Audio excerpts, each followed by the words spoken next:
자, 이번에는 이번 첫 개강에 대한 두 번째 이제 그 콘텐츠인데, 한 학기 동안 우리가 수업을 진행할 주 교재가 있습니다. 그 주 교재는 서진영 교수, 권대중 교수, 장성대 교수, 김경환 교수가 공저한 최신 부동산 중개 이론과 실무입니다. 요거는 부연사에서 이제 나온 거고, 요 최신 부동산 중개 이론과 실무라는 이 교재는 비록 비대면 수업이지만 원활한 수업의 진행을 위해서 요거는 여러분이 꼭 다음 주에는 교재를 준비하셔야 될 것 같습니다. 그래야만이 제가 물론 파워포인트를 가지고 진행을 하더라도 대면 수업을 통해서 했을 때보다 이해력은 떨어지는데, 교재마저도 준비가 안 되면 여러분이 이 수업을 진행하기가 상당히 어렵습니다. 요거 이제 여러분 선배도 요 책을 가지고 했는데, 여기 2019년에 교재가 만들어지고 두 번째 만들어진 건데, 올해는 개편이 없고 그대로 좀 있더라고요. 그러니까 요 최신 부동산 중개 이론과 실무라는 교재를 꼭 여러분이 다음 주에 오실 때는 영상을 들으면서 이 부분과 교재와 또 이 영상을 같이 보시길 바랍니다. 또한 공인중개사 법령 3단 비교 부분이 있는데, 여기에 이제 법률, 시행령, 시행규칙이 있습니다. 요거에 대한 부분도 여러분이 꼭 좀 준비해 줬으면 좋겠습니다. 요거에 대한 설명은 잠시 후 다시 한번 설명드리겠습니다. 요 주교재, 그러니까 최신 부동산 중개 이론과 실무라는 책과 또 공인중개사 법령 3단 비교는 여러분이 이 수업을 하는 과정에서 꼭 필요한 거고, 또 왜 이 법령이 필요한지 그거는 수업을 진행하시면서 제가 또 다 설명을 드리겠습니다. 일단 주교재는 이 부분이고, 그래서 이 교재는 꼭 여러분이 있어야 원활한 수업이 진행이 될 것 같습니다.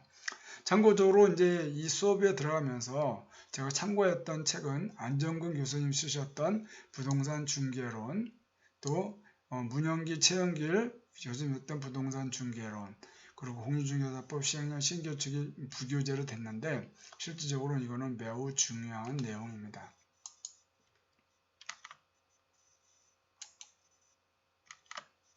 바로 이게 여러분이 구입할 부동산 중개 이론과 실무라는 책입니다.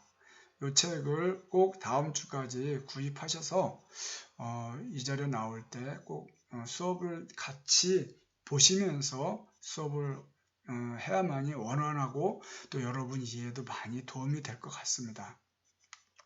요거 이제 그 전에 나온 책입니다. 최초에. 요거를 가지고 계신 분은 요걸 해도 되고, 아니면 최근에 나온 게 2019년 거니까 그 책을 꼭 여러분이, 요 책이 가장 이제 최근에 나온 거니까 요 책을 꼭 준비하시기 바랍니다.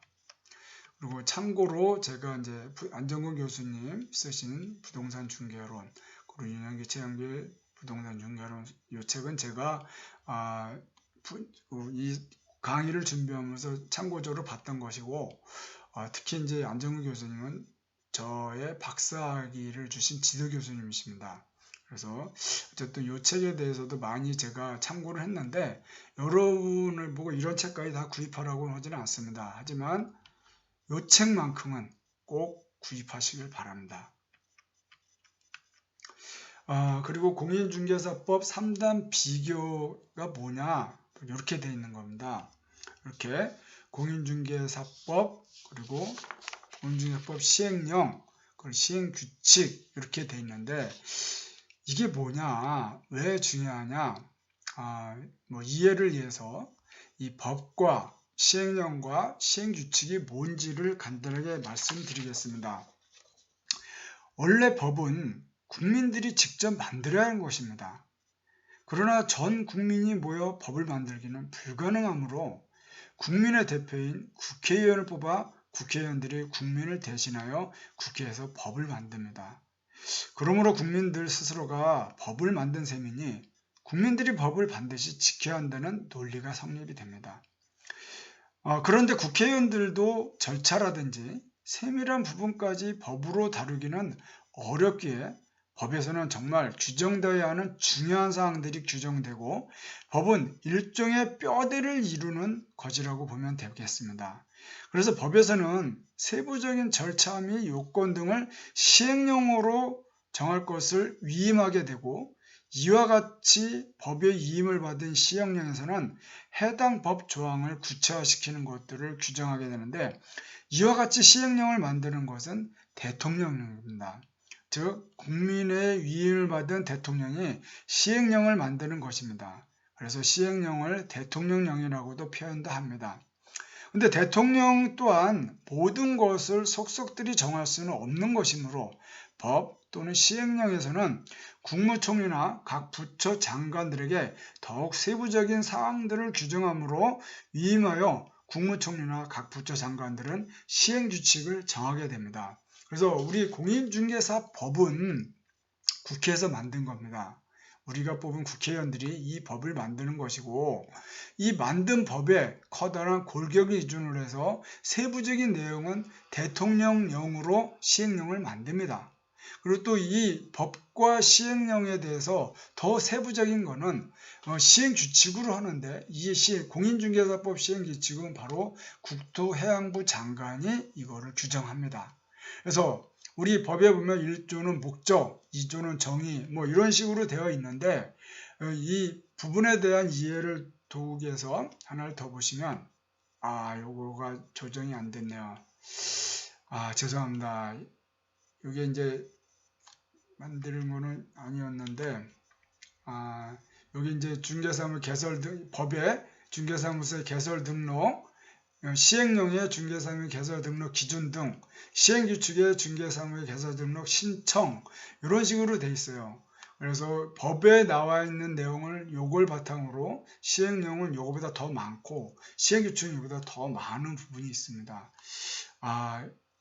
요거에 대해서는 죄송하게 됐고요. 어쨌든 이 수업을 진행하는 과정에서 교재와 3단 비교표 이 법에 대한 내용을 보면서 우리가 수업을 진행하면 여러분들 이해가 훨씬 빠르고 또 앞으로 여러분이 중개업을 하든 또 중개업 아닌 다른 걸 하더라도 부동산과 관련된 법을 보는 방법을 이 수업을 통해서 진행하는 것입니다. 그래서 여러분이 요 3단 비교표 정도는 꼭 여러분 준비해 오셔서 같이 수업을 진행해 주셨으면 좋겠습니다.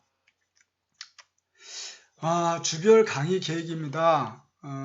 이제 저구 수업은 첫 주서부터 해가지고 15주까지에 대한 수업을 진행을 합니다. 그래서 오늘 첫 시간은 강의 소개입니다. 그래서 저에 대한 소개와 또 강의에 대한 계획, 그리고 교재에 대한 소개, 그리고 간단한 수업을 진행할 것입니다. 그래서 여러분에게 좀 도움이 되는 부분 속에서 이 부분을 진행할 건데 오늘 첫 번째 시간은 공인중개법 및 중개 실무 강의 목표 그리고 주별 강의 계획 및 교재 소개를 하는 부분에 줍니다.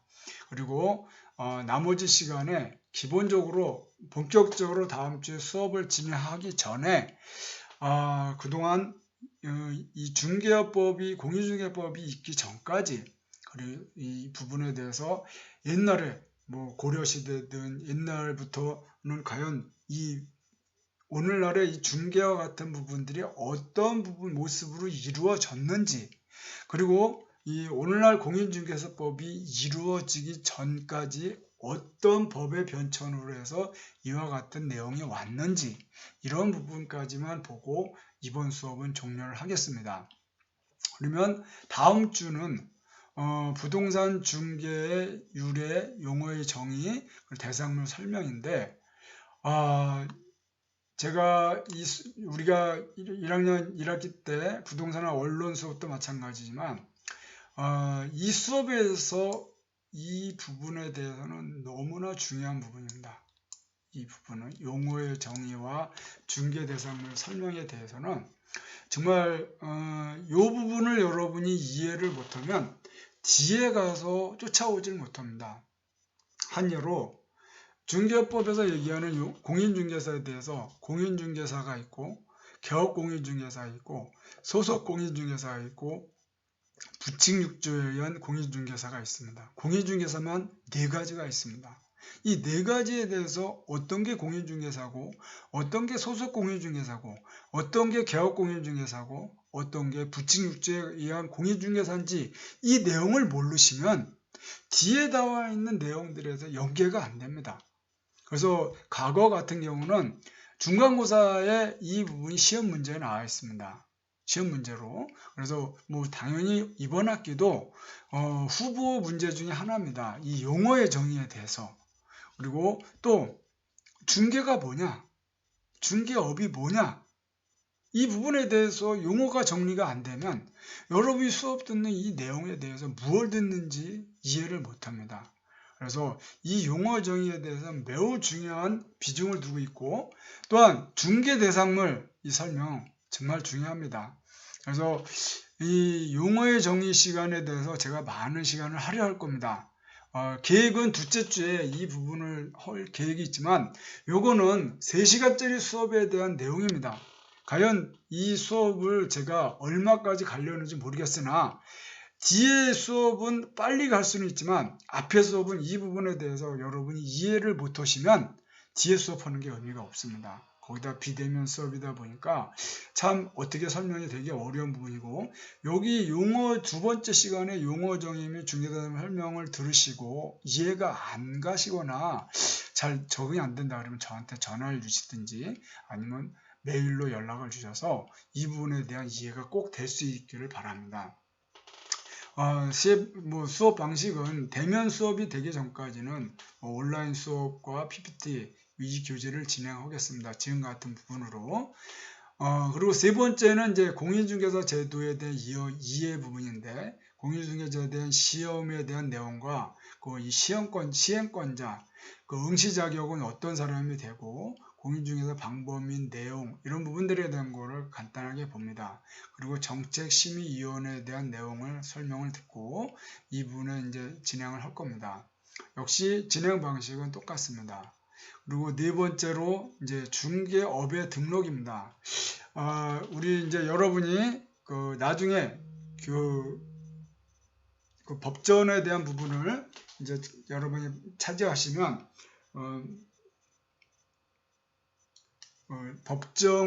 법전에 있는 내용을 보시면 중개업에 대한 내용이 상당히 많은 비중을 차지하고 있습니다.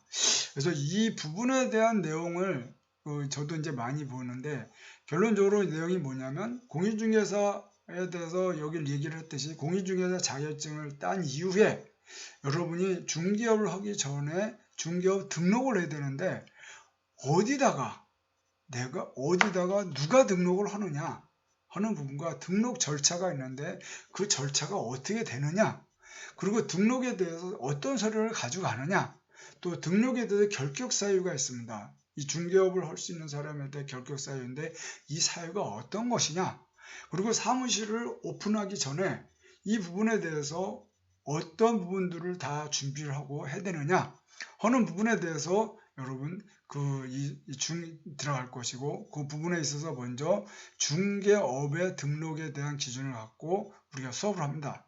그 다음에 2번째가 이제 중개 업무입니다.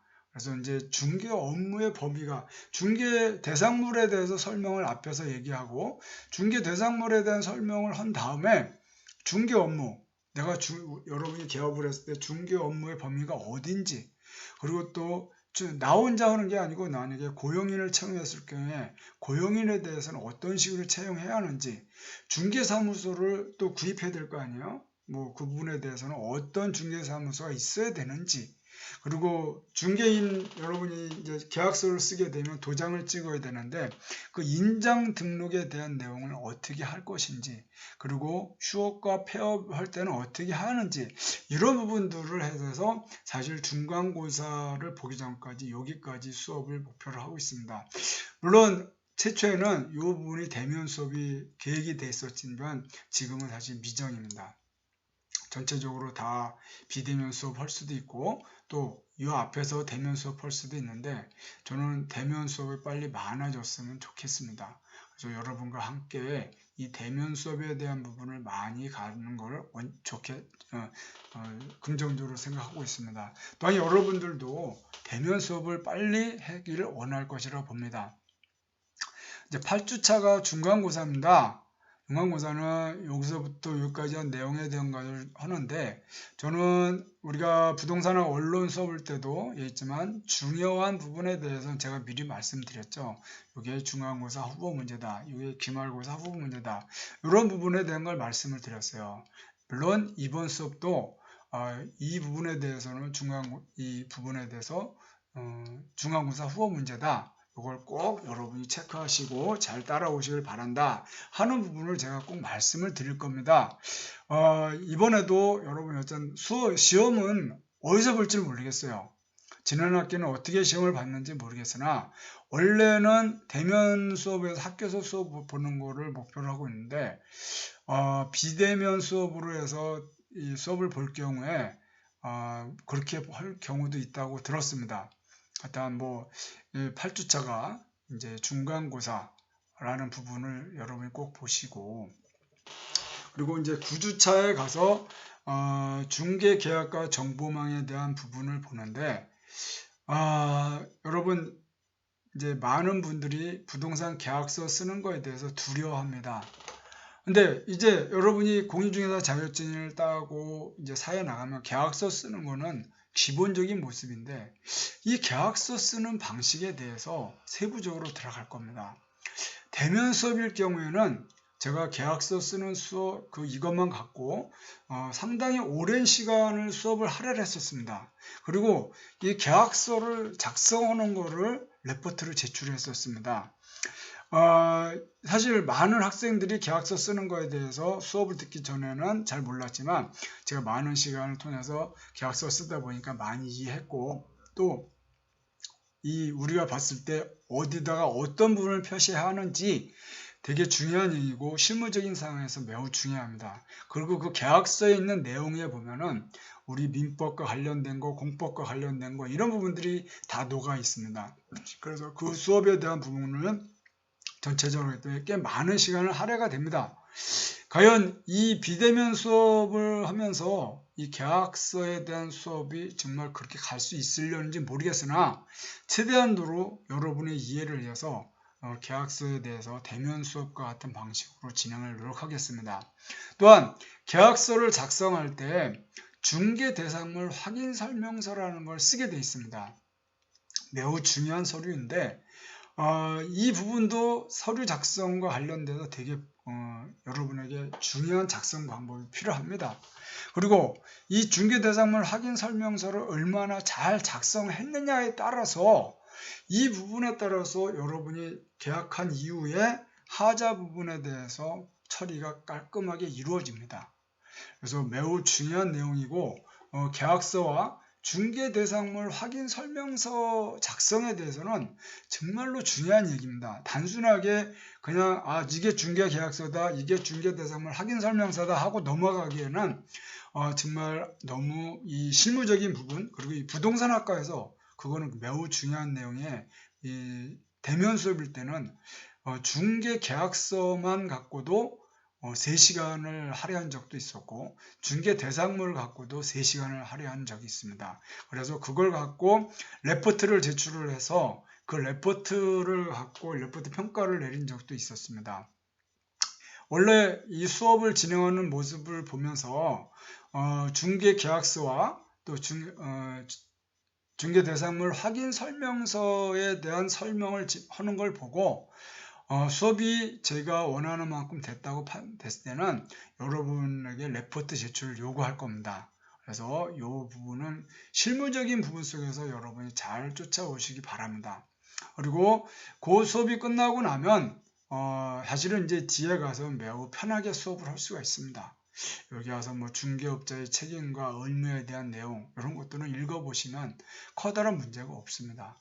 그리고 이제 업무 보증과 중개 수수료, 이런 건 실무적인 내용이다 보니까 또 여러분 부담이 없는 부분으로 갈 수가 있습니다. 그리고 이 법에 있는 중개업자의 교육, 지도, 감독, 벌칙에 대한 설명, 이 내용이 있는데, 특히 이제 이 벌칙에 대한 부분에 대해서는 이 앞에서 이런 부분에 대해서 어떤 규정을 어기고 등록에 대한 절차를 어기거나 결격 사유자가 속이고 등록을 했다든지 이런 부분이 있거나 또 중개 업무 범위를 벗어나서 중개를 했다거나 고용인이 문제가 생기거나 이럴 때마다 각 부분마다 다 그거에 대한 벌칙이 있습니다. 근데 여기 와서는 그걸 전체적으로 몰아서 설명해 줍니다. 그래서 이 벌칙은 공인중개사 시험 보는 분들은 매우 중요한 내용으로 보이고 있고, 그래서 물론 모든 부분들에 따라서 다 이해를 해야 되지만 꼭 시험에 출제하는 사항이다 보니까 이 부분에 대해서는 꼭 여러분이 잘 쫓아오셔야 될 것 같습니다. 참고적으로 말씀드리면 이 수업은 사실 학교에서 진행하는 수업이다 보니까 공인중개사법이 공인중개사 시험 출제 과목에 있고, 그래서 시험을 위한 수업과는 차이가 있습니다. 저는 주로 시험을 위한 수업을 위주로 하기보단 실무를 위주로 하는 수업을 하고, 또 여러분이 기초적인 학교 수업이다 보니까 기초적인 수업을 기준으로 해서 여러분에게 최대한으로 이해가 되고 어떤 부분에 대해서 이런 내용인지 이해하는 수준으로 이 수업을 진행할 건데, 거기에 대해서 세부적으로 시험을 위한 그 수업은 여러분이 별도로 더 세밀하게 공부를 해야 될 겁니다. 물론 이 수업을 들으시는 학생 중에는 공인중개사 자격증을 취득하신 분도 있고, 또 현재 시험을 준비하는 학생도 있습니다. 하지만 그걸 떠나서 이제 새로 준비하는 분들이라든지 현재 2차 시험에 있는 부분에서 이 시험을 준비하는 학생들에 대해서는 이 수업은 수업대로 여러분에게 도움이 됐으면 좋겠고, 더욱 시험에 대한 부분을 가기 위해서는 여러분이 조금 더 세부적인 부분을 공부해야 될 것 같습니다. 어쨌든 이 수업은 학교에서 대학에서 하는 수업이다 보니까 여러분의 이해와 기본적인 사항 그리고 또 실무적인 사항에 대한 거를 위주로 하지 시험을 위한 수업을 되지는 않습니다. 물론 수업을 진행하는 과정에서 중요 사항에 대해서는 제가 체크를 해서 이런 부분에 대해서 이 시험에 매우 중요한 부분이니 이 부분은 꼭 여러분이 이해하시고 암기하시길 바랍니다 라고 설명을 합니다. 또 그렇게 설명한 것들이 거의 또 중간고사에도 시험 문제에 나옵니다. 그러니까 그런 부분에 대해서 여러분이 잘 이해하시고 쫓아오시길 바랍니다. 그리고 부동산 거래 신고 등에 관한 법률 부분이 있고 상가 임대차 보호 제도에 대한 설명도 추가적으로 하는데 요 이제 13, 14주 차에 대해서는 이제 부동산 계약과 관련된 부분에 대해서 제가 추가적으로 수업을 진행할 계획입니다. 그러니까 그 나중에 이 부분에 대해서는 13, 14주에 가서 조금 여유 있는 수업이 되었으면 좋겠는데, 이게 원래는 대면 수업을 기준으로 해서 만든 그 진도 내용이다 보니까 실질적으로 비대면 수업으로 모든 것이 이루어질 때 콘텐츠를 될 경우에 이 부분이 어느 정도까지 올 수 있을는지는 저도 처음 해보는 거라 장담을 못하겠습니다. 대신 어쨌든 이 수업에 대해서는 저는 여러분에게 최대한으로 이해가 되고, 그리고 또 중요한 부분에 대해서 어떤 부분인지, 그리고 실무적인 부분에서 어떤 것들이 중요한 건지 이런 부분에 대한 것을 기준으로 설명을 하고, 전에 같은 경우는 부동산 계약과 관련된 부분에 대해서 영상도 보여드리면서 부동산 중개업자의 역할이 얼마나 중요한지 실무적인 그 상황이라든지 이런 것들도 많이 제가 말씀을 드렸어요. 그래서 이 수업을 통해서 한번 영상 자료도 같이 진행할 수 있었으면 좋겠는데 거기까지 될 수 있을는지 모르겠습니다. 자, 이렇게 해서 저에 대한 소개와 강의에 대한 소개를 마쳤습니다.